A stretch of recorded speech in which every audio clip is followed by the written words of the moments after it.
Is as on the order paper. Chris Loder. Thank you, Madam Deputy Speaker. It's a pleasure to be called in this debate. And can I say how pleased I am to follow the Right Honourable Gentleman for Birmingham Hodge Hill, and also to offer my belated congratulations on his appointment to the Business and Trade Committee. I would also like to endorse his comments in terms of the security nature and the potential effects to this country. But my remarks, Madam Deputy Speaker, are channelled more to understand what the potential effect of this merger could be on our constituents and consumers, and I would particularly like to thank Which and others for providing insights to contribute to this debate. Will this merger be good or bad for all of our constituents, I think, is the question to ask. It is very clear, as per the briefings that Vodafone Three have offered, that their core aim is to advance the rollout of 5G, or that's at least what they say. Now, there are some of us in this House that have been in 2 debates this week already to talk about connectivity and the issues that we face across the United Kingdom, particularly in rural areas. But we are clearly in the situation of asking ourselves whether or not we should be allowing the rigorous commercial pursuit of 5G when there are some people in the country that are lucky to have 3G, let alone 4G. Should we be enabling and allowing enormous businesses that will become still larger to have free licence to forget, in my case, rural West Dorset, and indeed other rural parts of the country? There is such a thing, Madam Deputy Speaker, as the universal service obligation. It is meant to protect those people who are in the worst possible situation with connectivity. That, I'm afraid to say, does not appear to be working, and we should also ask ourselves why in just a moment. It is my opinion increasingly that we are seeing a weak and ineffective regulator that is not protecting the rights of consumers and residents. I find it incredible that when I look at the Vodafone map, for example, that says certain parishes and villages are covered with a mobile signal when in actual fact they're not, the Ofcom, the regulator, does nothing about it. And of course, because that map says what it does, it often vindicates the need to indeed provide connectivity for people in that way.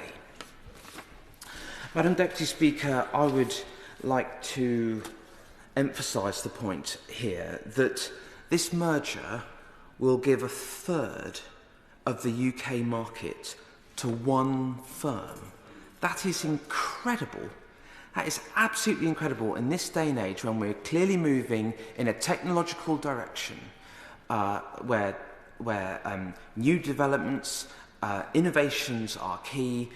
The use of mobile phones and Androids and so on are increasing. The fact that we are, in effect, entrusting the nation's connectivity, 1/3 of which, to one firm, I think is indeed questionable.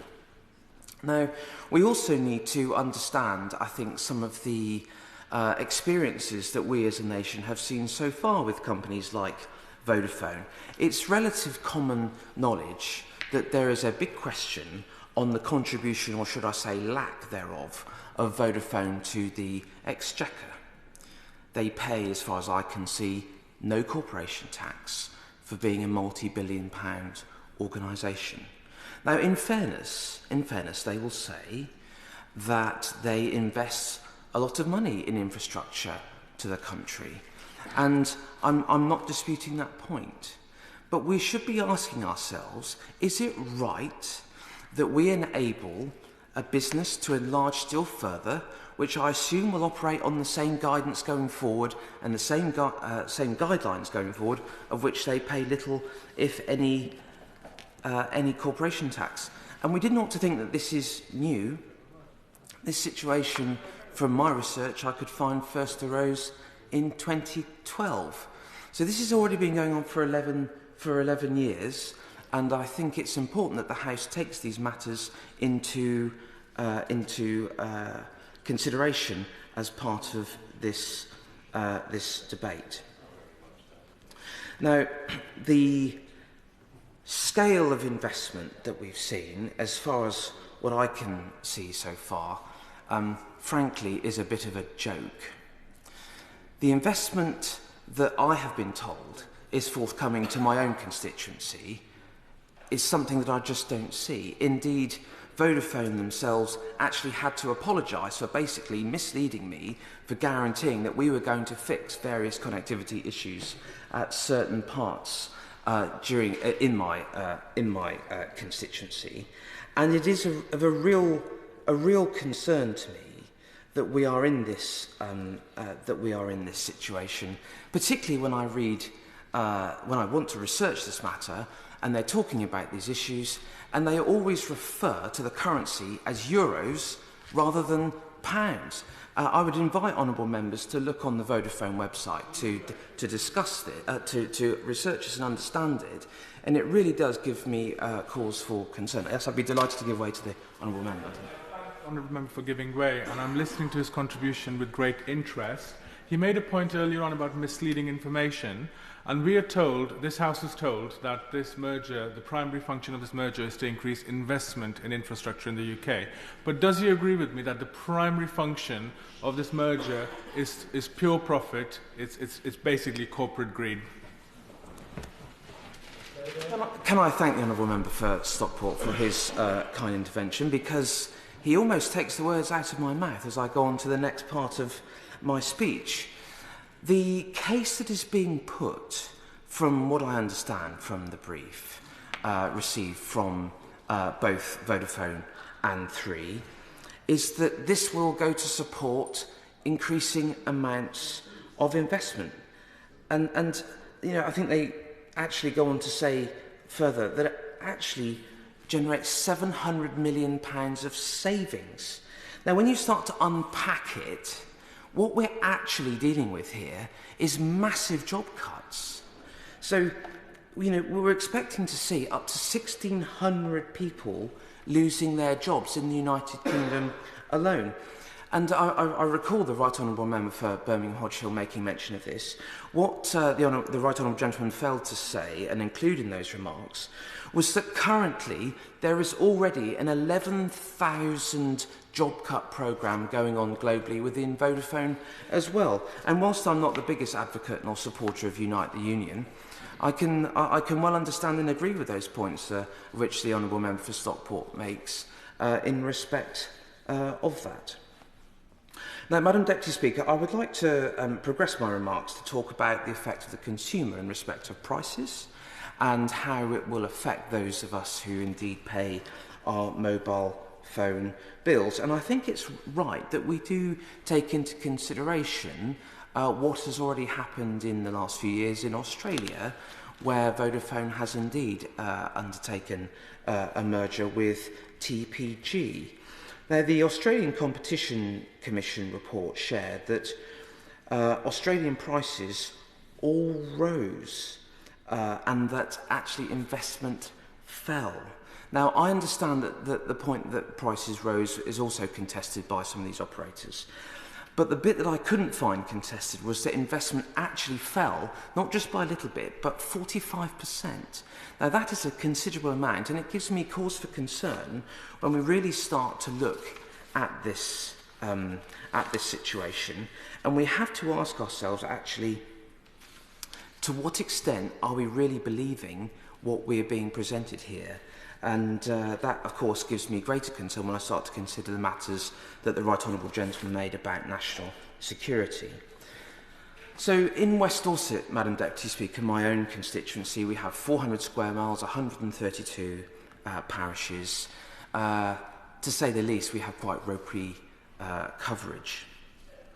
And I have had to look in the mirror and ask myself, actually, will this merger help? Will this merger help the 82,000 constituents who actually depend on mobile connectivity increasingly every day? 97% of the businesses in West Dorset are small or micro-sized. They don't have enormous amounts of cash to be able to put in substantial investment. This is a very, very important question. And for me, given what I've seen so far, it's actually coming down to a basis of a question of trust. And this is where I have a slight problem with what is being presented before us. Vodafone's own coverage map for my constituency of West Dorset is wrong. I have contested that. I have also gone to the regulator about it. They say that most parts of rural West Dorset, this is Vodafone, say most parts of West Dorset have a signal. But I'm sorry, the places they indicate that do actually don't. And it is really showing how weak the regulator Ofcom is in dealing with this issue. It is allowing operators to get away scot-free under what is basically a guise of a universal service obligation when it is not actually delivering what is necessary for those people. And we find it not just once or twice, but time and time and time again. In October 2022, the small village of Stoke Abbott, which is on the outskirts of the beautiful town of Beminster, I went to visit the village earlier in the year, and we were able, somewhat surprisingly I thought, but actually I was pleased, to be able to secure a number of commitments to improve the appalling level of connectivity for that village. But regrettably, Vodafone had to correct themselves because they had basically misled me with what they'd said. They were no longer going to continue with doing those improvements, and they actually went on to say that they believed that the improvements would be solved by improved 4G coverage. Well, I'm afraid those improvements haven't happened today. So, as I said, Madam Deputy Speaker, this is now, for me, coming down to a level of trust. And whilst Vodafone did apologise for their somewhat disingenuous statements, I'm afraid it is going to show what we're really dealing with here. And it is also exposing, I think, the weakness of the regulator to address these issues in a very meaningful way. So given that situation, why would we want to allow an organisation such as this, who through my experiences, both personally and through constituents, actually, when they treat constituents in the way they do, why would we want to afford an organisation like this the ability to become larger and more dominant in the market when they have such a bad record, in my opinion, of customer service to local people? Now, I don't know if anybody else here, Madam Deputy Speaker, has the joy of being a customer of Vodafone like I do, but their customer service hotline is otherwise known as 191. If you ring that number, it is virtually impossible for you to be able to speak to someone to help you. Now, I know there are many, many constituents who have found that in the same way as I have, but it is just incredible that if you are fortunate to get through to somebody who can help you, they then direct you through to what they call the director's office, which is just a shambles. It takes months and months to resolve the slightest difficulty. And when you get the situation that I've outlined earlier, that coverage is not, as some say it is, it frankly is just an appalling situation. Now, one of my very fine constituents from Maiden Newton actually got in touch with me only a few days ago to share with me some of her experiences. And in fairness to Vodafone, she actually uses Three. And in fairness, by and large, I think the organisation that is Three actually provides its customers with a reasonable service. But this constituent, who is a customer of Three, puts it very right when she says in her email to me, how can we level up as a rural community when it's hard not only just to tune into digital radio, but actually to make a phone call whilst being a mobile phone customer. As a small business owner, I often have to do business on the move, but find I can't access anything because the signal is so poor. And she goes on to say that there is clearly something that has happened within the last 6 months, where the network provider had told her that work needed doing on a mast in the area, but that still has not been sorted. And these issues just go on and on. I was grateful actually to the operators concerned that provided me the briefing, the Vodafone Three briefing. I thought it was reasonably interesting. I couldn't read, and I stand corrected, Madam Deputy Speaker, but I was looking for the word customer in here and I couldn't see it once. I don't know if anybody else was able to find it or if I just need to go and get my eyes tested again, but I couldn't see the word customer once. And I'm afraid that alone indicates, I think, to me, the real drive for what this is about. This briefing of which we've been provided, which I'm grateful for being provided, actually shows what this is actually about. I should be delighted to give way to the member for Tiverton. I'm grateful to the honourable member for giving way, and he and I are neighbours, so I congratulate him for talking about the rural character of his constituency and how this might affect his constituents as customers. Could I also suggest that this will affect his and all of our constituents as citizens, because this will make those users of this phone service, should the merger take place, subject to China's national intelligence law. I'd just like to quote that Article 7 suggests any organisation or citizen shall support, assist and cooperate with the state intelligence work. That will be the obligations on CK Hutchison and its employees. Does he agree? Can I thank the honourable gentleman for his kind intervention? The Right Honourable Member for Birmingham Hodge Hill earlier made a lot of those points, and I did agree with them earlier in my speech. And I think this is an area, along with my Right Honourable friend, the Member for New Forest East, that needs much greater scrutiny. We have been, I remember not long after first coming to this House a few years ago, we had a considerable concern about how the behaviour of companies was indeed taking place or could take place, which would put our national security at risk. And that's why I do support the comments and earlier remarks of the Right Honourable members for both Birmingham Hodge Hill and New Forest East. Yes, I should be delighted to give way to my Right Honourable friend. Just briefly on that point, while he's back on that subject, I do recall in 2021 that while the National Security Investment Bill was going through its passage through this House, the government repeatedly said from the dispatch box that in any conflict between economic interest and national security, its policy is that national security would come first. That was the whole point of bringing in the legislation. Now it appears that there's even a question mark as to whether the structure set up in the legislation will even examine this proposed questionable deal, let alone then allow themselves to be effectively scrutinised by Parliament once they've done that examination. Thank you, Madam Deputy Speaker. Can I also thank my Right Honourable friend for his intervention? I think he makes some very valid points. I recall those debates that we had in this House several years ago, and I think they're very meaningful, and I hope that my Right Honourable friend, the Minister, will indeed look to respond to some of these real genuine concerns that a number of us in this House have. Madam Deputy Speaker, I would like to conclude my remarks just by finishing off that the first line on the Vodafone Three briefing says, and I quote, "The current UK telecoms market is dysfunctional." This is what they are saying about their own industry. The current UK telecoms market is dysfunctional and consolidation is needed to remedy this.